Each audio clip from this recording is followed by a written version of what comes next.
नमस्कार बच्चों।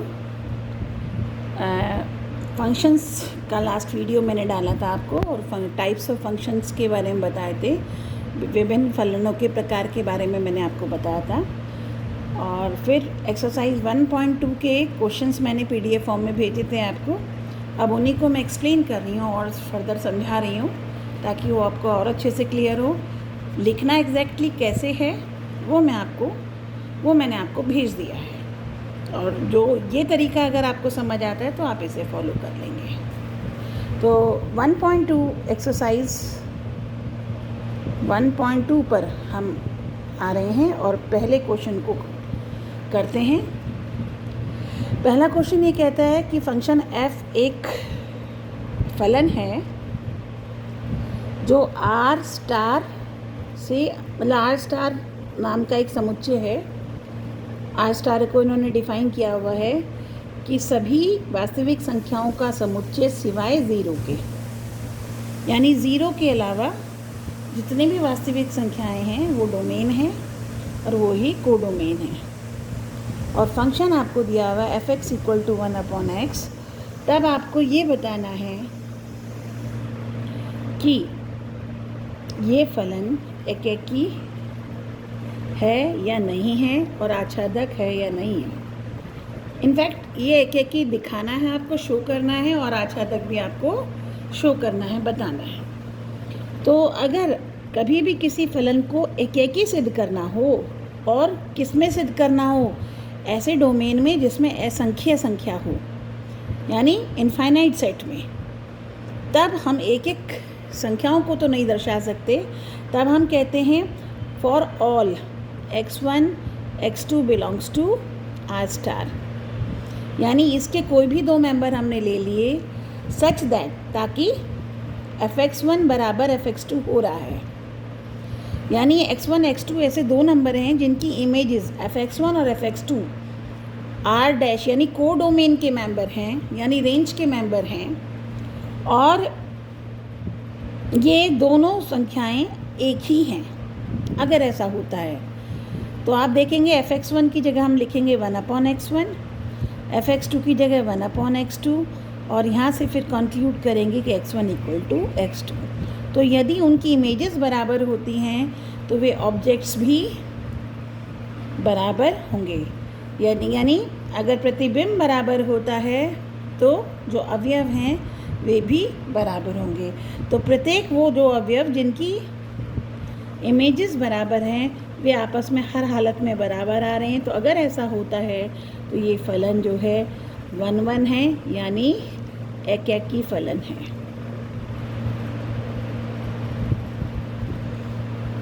ये आपको प्रूव करना था। दूसरी चीज़ हमें करनी है आच्छादकता, यानी फलन आच्छादक है या नहीं है इंग्लिश में, यानी फलन को ऑन टू प्रूव करना है। ऑन टू का मतलब होता है कि ये जो हमारा कोडोमेन है इसका प्रत्येक मेंबर इमेज होना चाहिए। तो हम कहते हैं फॉर ऑल, कोई भी हमने y ले लिया कोडोमेन में सच दैट, तो अगर ये कोडोमेन में है और अगर संभव है तो हमें x ढूंढना है सच दैट fx बराबर y हो। तो हमें वो x ढूंढना है जिसकी fx बराबर y हो। ऐसा x इसमें डोमेन में है या नहीं है। अगर है तो ये ऑन टू होगा और अगर नहीं है तो ये ऑन टू नहीं होगा। तो fx बराबर हमने y किया और fx बराबर y रखकर हमने fx की जगह रखा 1/x बराबर y। y कोई भी मेंबर इसका है, तो यहाँ से अगर हम सॉल्व करेंगे तो x बराबर आएगा 1/y। y किस तरह की संख्या है? ज़ीरो के अलावा कोई भी वास्तविक संख्या। अगर y वास्तविक संख्या है तो 1/y भी निश्चित तौर पे y वास्तविक संख्या ही होगी। और ये ज़ीरो के अलावा, 1/y कभी भी ज़ीरो नहीं हो सकता, तो ये ज़ीरो के अलावा कोई भी वास्तविक संख्या होगी। और अगर ये ज़ीरो के अलावा कोई भी वास्तविक संख्या है तो निश्चित तौर पे ये r स्टार में होगी, क्योंकि r स्टार में हर एक वास्तविक संख्या है ज़ीरो के अलावा। तो इसका मतलब प्रत्येक y के लिए प्रत्येक Y R dash R star के लिए हम एक एक्स हमेशा ढूंढ पाएंगे, किस में, आर स्टार में ही, सच दैट एक्स बराबर 1/y हो या 1/x बराबर y हो। तो इस तरह से प्रत्येक के लिए हम ढूंढ पाए, अतः यह फलन f आच्छादक हुआ, यानी यह ऑन टू फलन हुआ। When for any या for all y in codomain, if somehow we can find relatively a point x in domain, then such type of functions are always said to be, such type of functions are onto functions. So in this way we could have proved, इस तरह से हमने prove कर दिया, let me set the this 1 minute. So in this way we have said, we have proved that function f is 1 on 2, यानी हमने सिद्ध कर दिया फलन f एकेकी एवं आच्छादक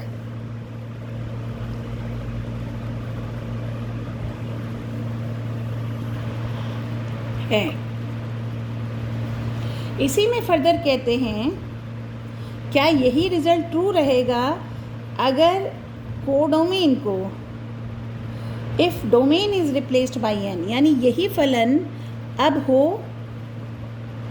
n से r स्टार में, क्या तब भी ये बात सही होगी? ये बात सोचने लायक है। तो पहली बात एक एक ही देखना है, कोई भी नेचुरल नंबर लेते हैं आप, कोई भी n मतलब प्राकृतिक संख्या, तो हम कहते हैं फॉर कोई भी, हमने दो नेचुरल नंबर लिए x1 x2, such that fx1 बराबर fx2, according to the function it is 1/x1 बराबर 1/x2। चूँकि 1/x1 क्या है, कोई भी वास्तविक संख्या है, चूँकि x1 कोई भी प्राकृतिक संख्या है, किसी प्राकृतिक संख्या का व्युत्क्रम यानी रेसिप्रोकल वास्तविक संख्या ही हो जरूरी नहीं, लेकिन निश्चित तौर पे वास्तविक तो होगा, तो 1/x1 यहाँ होगा ही, तभी फंक्शन भी डिफाइन है। वरना किन्हीं भी दो नेचुरल नंबर के लिए अगर हमारे पास वास्तविक संख्या ना मिलती, 1/x1 वास्तविक संख्या ना होती, 1/x2 वास्तविक संख्या ना होती, तो ये फंक्शन ही डिफाइन नहीं होता। तो इस तरह से स्थिति आएगी, तो हर हालत में इसका मतलब x1 बराबर x2 होगा। अतः इस स्थिति के लिए भी फलन जो f है वो एक ही तो है, निश्चित तौर पे 1 है, यानी एक ही है। अब हम बात करते हैं, क्या ये आच्छादक है या अंतःक्षेपी है। अब हमें देखना है कि क्या हर एक मेंबर की कोई ना कोई इमेज है। चूँकि यहाँ पर हम कोई भी वास्तविक संख्या ले रहे हैं, कोई भी वास्तविक संख्या, तो यहाँ नेगेटिव संख्याएं भी आएंगी। चूँकि नेचुरल नंबर सारे के सारे पॉजिटिव होते हैं, तो इनका जो व्युत्क्रम होगा 1/x होगा। अगर मैं कहती हूँ कोई भी x, let suppose 2 natural number है, तो अब f2 कितना होगा 1/2, ये निश्चित तौर पे r डैश में होगा, ये आपका होगा, क्लियर। लेकिन fx हम वो ढूंढना चाहते हैं जब इसका मान -1/2, यानी इसकी नेगेटिव नंबर ले लिया, तो मैंने नेगेटिव नंबर ले लिया -1/2। जब मैंने नेगेटिव नंबर -1/2 लिया, तो fx का मतलब 1/x, तो यहाँ से x रिजल्ट आया -2। -2 n में नहीं है, does not belongs to n। इसका मतलब -1/2 ऐसी संख्या है इस कोडोमेन में जो किसी की भी इमेज नहीं बन रही है। इसके अलावा अगर नेचुरल नंबर के अलावा मैं कोई भी वास्तविक संख्या लूँ, मान लो 3/2 भी लेती, अगर r डैश का मैंने 3/2 लिया, तब fx बराबर 3/2 हो, तो 1/x कितना हो 3/2 हो, तो x कितना होगा 2/3। अगेन ये नेचुरल नंबर नहीं है। तो कहने का मतलब इतने सारे नंबर हैं जो इमेज नहीं बन पा रहे, इतने सारे कोडोमेन के नंबर हैं जो इमेज नहीं बन पा रहे, अतः हर हालत में यह आच्छादक नहीं है, नहीं है। और इस तरह के फलन को हम अंतःक्षेपी फलन कहते हैं। समझ रहे हैं आप? तो आप देख रहे हैं ये क्या है, आच्छादक नहीं है, बल्कि ये क्या है, अंतःक्षेपी फलन है। तो ये आपका फर्स्ट पार्ट, पहला क्वेश्चन पूरा हुआ। आएंगे सेकंड क्वेश्चन के एक्सप्लेनेशन पे। जो सेकंड क्वेश्चन है आपका, वो कई सारे पार्ट्स में है, समझने लायक क्वेश्चन है। अगेन सॉल्यूशन प्रॉपर फॉर्म में मैं भेज चुकी हूँ। इसमें आपको इंजेक्टिविटी एंड सब्जेक्टिविटी यानी एकेकी और आच्छादक ये देखने हैं कि फलन एकेकी आच्छादक हैं या नहीं हैं।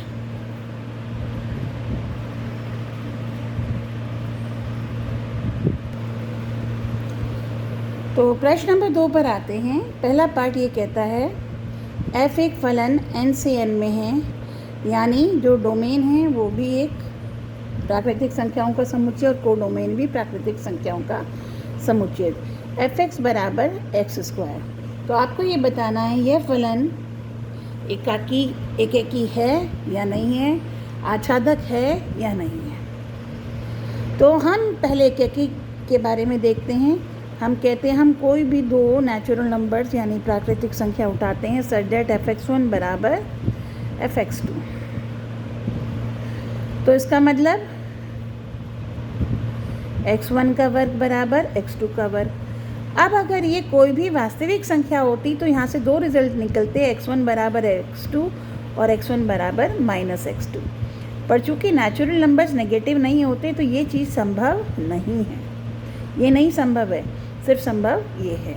तो इस तरह से किसी भी दो प्राकृतिक संख्याओं का वर्ग अगर बराबर है तो निश्चित तौर पे ये प्राकृतिक संख्याएं भी बराबर होंगी, और ये सभी वास्तविक सभी नेचुरल यानी प्राकृतिक संख्याओं के लिए बात हो रही है। अतः फलन 1 है, यानी फलन आपका एकेकी है।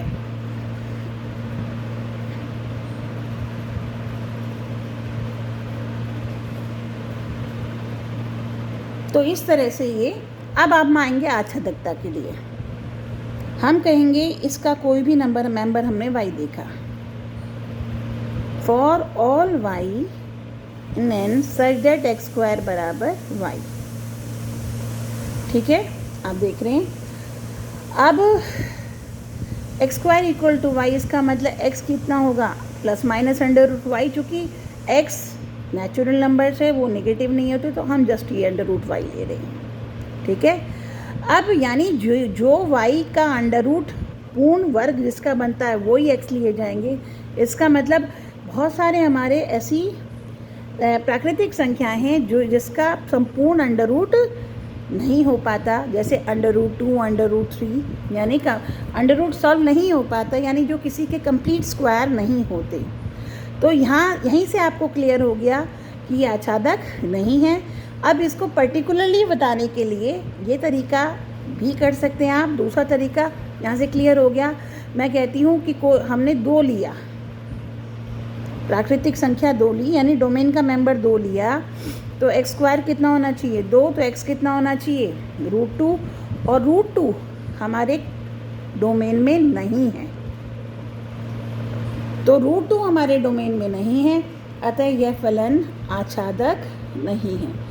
तो कुल मिलाकर यहाँ पर हम ये कहेंगे जितने भी संख्याएं पूर्ण वर्ग नहीं है, या यूँ कह लो डोमेन में इसमें 1, 4, 9, 16, 25 एंड सो ऑन, ये संख्याएं तो इमेजेस बन रही हैं, लेकिन इनके बीच की 2, 3, फिर 4, 5, 6, 7, 8 और इनके बीच के फर्दर ये संख्याएं किसी भी संख्या की इमेज नहीं बन रही हैं, अतः ये आच्छादक नहीं है, वरन ये अंतःक्षेपी है। आच्छादक in English it is not onto और not onto but into function. तो इस तरह से आपने देखा। अब यही चीज़, यही same question second part z से। अब यही है fx बराबर x स्क्वायर, परंतु अब क्या हो गया ये, अब ये क्या हो गया, ये z से z में आ गया, यानी z मतलब पूर्णांकों का समुच्चय, मतलब सेट ऑफ इंटीजर्स। इंटीजर्स किसे कहते हैं,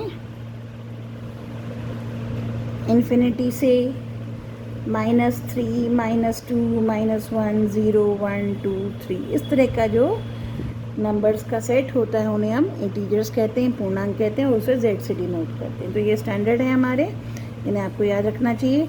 नाउ लेट्स कम टू इसका पहला पार्ट, एक ही है या नहीं है। आप देखते ही समझ गए होंगे कि अब यहाँ नेगेटिव आ गया है। अब मैं कहती हूँ, मान लीजिए मैंने x लिया, x1 लिया 1, तो f1 कितना हुआ, 1 का वर्ग यानी 1। और अब मैंने x2 को लिया -1, और f -1 हुआ -1 का वर्ग। तो आप देख रहे हैं f1 और f -1 तो इक्वल है, पर क्या 1 और -1 भी इक्वल है, नॉट, नो। तो आपने एक एग्जाम्पल दे दिया, ऐसे बहुत सारे एग्जाम्पल है, पर एक देना सफिशेंट है कि 1 और -1 की इमेजेस तो बराबर है, पर वे नंबर खुद बराबर नहीं है, देयरफॉर यह एकेकी नहीं है। अब बात करते हैं आच्छादकता की। आच्छादकता, तो जब आपका नेचुरल, चूँकि इस जो ये z है, z n जो है सबसेट है z का, यानी जो नंबर n में थे वो सारे z में होंगे। तो जब n ही आपका आच्छादक नहीं हो पाया तो ये तो होंगे ही नहीं, क्योंकि इसमें जो संख्याएं 2, 3, 5, 7 ऐसी -1, -3 ये ऐसी संख्याएं हैं। मोर ओवर निगेटिव तो कभी इमेज बनेगी नहीं, क्योंकि x स्क्वायर है fx, यानी fx बराबर x स्क्वायर है, यानी x स्क्वायर वो संख्या होगी जो यहाँ होगी, और x स्क्वायर कभी नेगेटिव नहीं होगी। तो जितनी भी नेगेटिव संख्या हैं और इनके अलावा 2, 3 और ये तमाम ये संख्याएं जो इमेज नहीं बन पाएंगी, तो निश्चित तौर पे यहाँ भी वही एग्जाम्पल हम कोट कर सकते हैं। यही वाला एग्जाम्पल, 2 वाला एग्जाम्पल हम यहाँ लेकर बता सकते हैं कि 2 z है, यानी पूर्णांक है, और लेकिन इसका जो ये इसकी कोई भी, ये किसी की भी इमेज नहीं बन रहा है। सेम एग्जाम्पल यहाँ रिपीट कर सकते हैं। इसके अलावा आप कोई नेगेटिव एग्जाम्पल भी रिपीट कर सकते हैं। मान लो मैं -2 ले लूँ, तो -2 बराबर x स्क्वायर। तो हमारे पास ऐसा कोई x नहीं है, और कम से कम z में तो है ही नहीं जिसका वर्ग -2 हो। तो z क्या, ये तो रियल नंबर में भी नहीं है। तो इस तरह से आप देख पाएंगे कि यह ना तो एकेकी है और ना ही आच्छादक भी नहीं है। तो ये जो फलन है ये ना एकेकी है ना आच्छादक है। इन English it is many one on two into, ना ये on two है ना ये 1 1 है। 1 1 नहीं है तो many one होगा, on two नहीं है तो into है। इस तरह से हमने बताया। इसी का तीसरा पार्ट, अब यहीं से आपका डोमेन और कोडोमेन फर्दर चेंज हो रहा है R से R में। सेम क्वेश्चन, चूँकि जब इंटीजर्स में ही एकेकी नहीं बन पाए थे तो इसमें बनने का सवाल ही नहीं है। And with the same reason, जब ये नेचुरल नंबर में 1 1 नहीं था, सॉरी ऑन टू नहीं था, या इसमें जेड में ये ऑन टू नहीं था, तो रियल नंबर में भी नहीं होगा, क्योंकि जितने रियल नंबर इसमें हैं और जितने संख्याएं पूर्णांक थी वे खुद रियल नंबर होते हैं। जितनी संख्याएं आपकी प्राकृतिक संख्याएं थी वे खुद रियल नंबर होते हैं। तो जब ये 2 यहाँ पर इस 2 की वजह से यहाँ पर ये आच्छादक नहीं हो पाया, तो वो 2 तो यहाँ भी है। -2 की वजह से यह आच्छादक नहीं हो पाया, तो वो -2 यहाँ भी है, तो ये आच्छादक नहीं होगा। 1 1 की बात करते हैं, 1 और -1 इसमें भी है। इन दोनों की एक ही इमेज है, और इमेज होने पर भी एलिमेंट एक नहीं है, ऑब्जेक्ट्स एक नहीं है। तो सेम रीज़न से यही एग्ज़ाम्पल अगर आप यहाँ कोट करते हैं और यही एग्ज़ाम्पल यहाँ कोट करके बताएंगे कि ये ना ये एकेकी है ना ये आच्छादक है। आते हैं फोर्थ पार्ट पे। अब यहाँ फलन चेंज हो रहा है n से n में, और फलन है आपका fx बराबर x³। अब हम बात करते हैं एकेकी का। तो अगर हम एकेकी देखेंगे कि कोई भी हमने दो नंबर ले लिए नेचुरल नंबर्स के डोमेन के, सच दैट fx1 बराबर fx2, तो निश्चित तौर पे x1 का क्यूब बराबर x2 का क्यूब, और x1 का क्यूब अगर x2 के क्यूब के बराबर होता है तो हर हालत में x1 और x2 बराबर होंगे, कोई और ऑप्शन नहीं निकल कर आता है। तो हर एक के लिए अगर ये स्थिति आती है तो हम कहेंगे फलन 1 है, यानी एकेकी है। बात करेंगे आच्छादकता की। हम कहते हैं हमने कोई नंबर लिया, फिर हम 2 ही ले रहे हैं। माना हमने 2 लिया, y बराबर 2, निश्चित तौर पर नेचुरल नंबर है, इस डोमेन में से हमने कोडोमेन में से लिया है। सच दैट fx बराबर 2 या y, और ये हो गया आपका x³, और x क्या हो गया 2 की घात 1/3। 2 की घात 1/3 नेचुरल यानी प्राकृतिक संख्या नहीं है, तो यानी हमने यहाँ 2 ऐसी संख्या ढूंढी, यानी 2 संख्या किसी भी संख्या का क्यूब नहीं होता। आप 3 भी ले सकते थे, 3 भी किसी नेचुरल नंबर का क्यूब नहीं होता, घन नहीं होता, 4 भी नहीं होता, 5 भी नहीं होता, 6 भी नहीं होता, 7 भी नहीं होता, सिर्फ 8 इमेज बनेगी। कहने का मतलब या तो 1 इमेज बनेगी या 8 इमेज बनेगा, मतलब 8 संख्या जो है वो इमेज बनेगा, या फिर 27 इमेज बनेगा। इनके बीच की कोई भी संख्याएं इमेज नहीं बनेंगी। और जब सभी संख्याएं, कोई एक भी संख्या इमेज नहीं होती तो फलन आच्छादक नहीं होता, परंतु अंतःक्षेपी कहलाता है।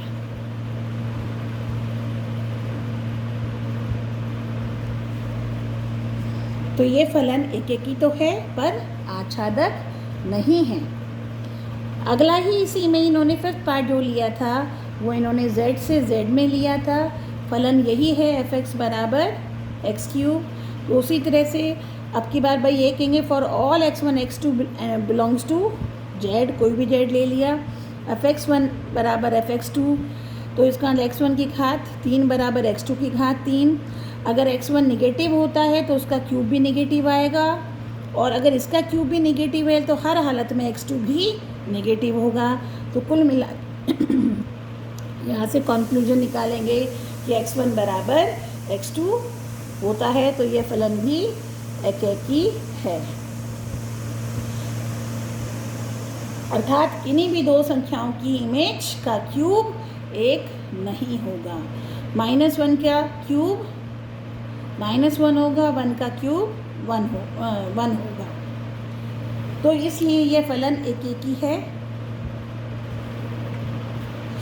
जबकि z में स्क्वायर वाला एकेकी नहीं था। और चूंकि जब नेचुरल नंबर के लिए ये आच्छादक नहीं है, तो इसी तरह से अगर संख्या में 2 लूँ या -2 लूँ या -3 लूँ या 3 लूँ, ये संख्याएं किसी भी संख्याओं का, किसी भी पूर्णांकों का क्यूब नहीं होगा। अतः यह फलन भी आच्छादक नहीं होगा। तो ये एकेकी है पर आच्छादक नहीं। तो मुझे लगता है आपको ये काफ़ी समझ आ गया होगा। और अगले छोटे छोटे वीडियोस अपलोड हो रहे हैं यूट्यूब पे, इसलिए अगले वीडियो में अगले क्वेश्चंस को मैं एक्सप्लेन करके डालूँगी।